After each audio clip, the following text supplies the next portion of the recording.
Hello, this is Chef John from foodwishes.com with poke. That's right, I generally don't do videos of recipes that are this trendy, but in this case I'm going to make an exception. And that's because there's a bunch of poke bowl spots that have sprung up in the neighborhood. And I'm watching my friends line up to pay like $15 for what is essentially a few cubes of raw tuna tossed in soy sauce. And of course there is a little more to it than that, but not much more. So the point of this video is to make sure everyone that enjoys poke is aware of just how easy this is to make at home. And to get started, we'll go ahead and put together the only thing we need besides the raw fish, and that's going to be our marinade, which starts with some soy sauce. And no, not low sodium. We're going to need all the sodium we can get here. So I'm using regular, real, premium soy sauce. Okay, this stuff makes up the majority of the marinade, so you do want to use something nice. And then to that, we will add a couple tablespoons of sesame oil, which hopefully is relatively fresh, and you store it in the fridge, because that stuff can go rancid. So if you've had a bottle in the pantry since Clooney was on television, you may want to toss that and get a new one. And then we're also going to do a little bit of fresh ginger. I just grate that using the microplane. So we'll do a little fresh ginger, followed by some sliced green onion. And by the way, if you have access to those sweet Maui onions, some of those thinly sliced in this is very nice. And then I do like to add a little bit of heat to this, which we could do in a lot of different ways. This time I'm going to use some Aleppo pepper, which is pretty and has no seeds. Plus, this proves I don't put cayenne in every recipe. So we'll do a little heat, which means we also need a little bit of sweet, which I'll add in the form of some chopped up macadamia nuts.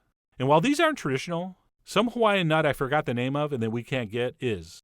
So we'll use this instead, mostly so I can eat the rest of the can. And then we'll also throw in a little bit of salt, preferably Hawaiian. But if you don't have that, and you probably don't, a little bit of kosher is fine. And then, last but not least, we'll toss in some weed. No, not like Maui Wowie, as in seaweed. So I have some dried seaweed, which I believe is called wakame, or at least that's what's on the label. And I know it looks black, but it's actually a really dark green. So what we'll do is we'll crumble in a little bit of that, which is not only going to add another salty element, but also is going to add a very interesting flavor, and one very reminiscent of the sea. And then once that's all together, we'll just take a whisk and give it a quick mix, and that is it for our marinade. And I should mention, a lot of people will just cut up their tuna and just add all this stuff right into the bowl, but I really do prefer to mix this up first.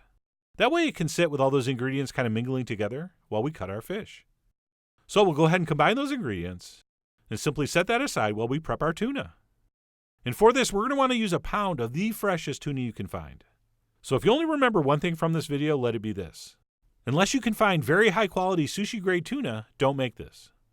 This really only works with beautiful, impeccably fresh fish. So what I have here is a couple beautiful ahi tuna steaks. And what we'll do to prep this stuff is basically cube it up into as even pieces as possible. So what I like to do is make some nice thick slices across like this. And then once I have those in slices, what I'll do is cut those in half to make thick strips. And then we'll simply turn those and cut them across the other way to make nice, neat, hopefully evenly sized cubes. And I generally shoot for something that's between a ½ inch and an inch. But the exact size is not the most important thing. That you pick a size and stick with it is. And why that's important is so this all marinates at the same rate. Oh, and by the way, if you're admiring that knife and you want to know the brand so you can get one, sorry, but you can't. That was Michelle's great-grandfather's, so I have no idea where it came from. Although I tell people he won it in a poker game on the Barbary Coast. But anyway, we're going to go ahead and cube up our tuna, at which point we can go ahead and transfer that into a mixing bowl. And we will pour over our marinade, and then we'll take a spatula and mix that very thoroughly. And while I'm mixing this together, let me explain the 3 approaches to serving this. Okay, the first would be to just toss this and serve it immediately. Or what we're going to do, we'll mix this, wrap it up, and let it sit in the fridge for an hour or 2.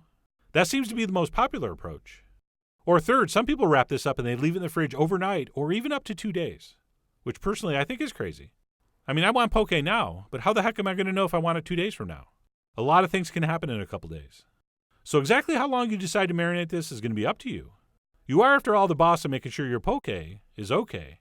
But as I mentioned, I'm going to go with the most popular approach, which would be to mix, wrap, and pop this in the fridge for a couple hours. At which point, if everything's gone according to plan, it should look something like this. And basically what's happened here is that salt from the soy sauce has sort of cured those pieces of tuna, which is why they have that gorgeous, shimmering, sort of translucent look to them.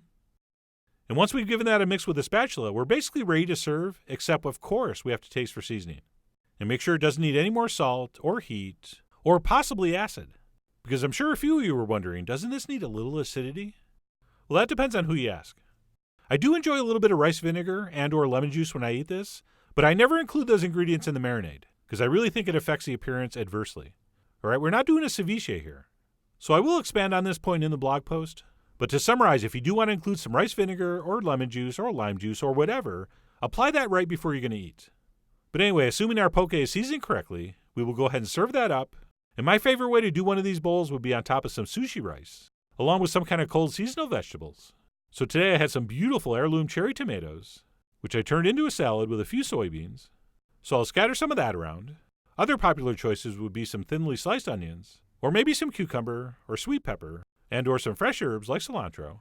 So really this is the kind of thing you should make different every time, based on what's in season and what you have around. And once our veggies are down, we'll go ahead and top our sushi rice with our poke. And while I do enjoy it on the sushi rice, you can also serve this on cold noodles, as well as a salad, of course. Or what's also really good is serve it as an appetizer with fried wonton chips. In fact, now that I think about that, that might be my favorite way. But anyway, we're going to pile up that poke, and then I'm going to go ahead and finish that up with a little more green onion, as well as some toasted sesame seeds.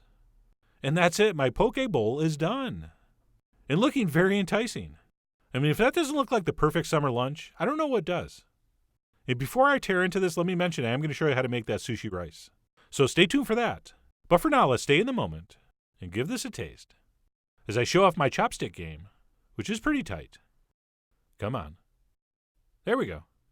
And this really did come out great. It had a beautiful texture with just the right amount of saltiness. And of course, we have that little touch of heat, plus that little bit of sweet from the macadamia, not to mention that little something from the seaweed. And I'm not saying it's better, but I am saying it's at least as good as the poke restaurant around the corner.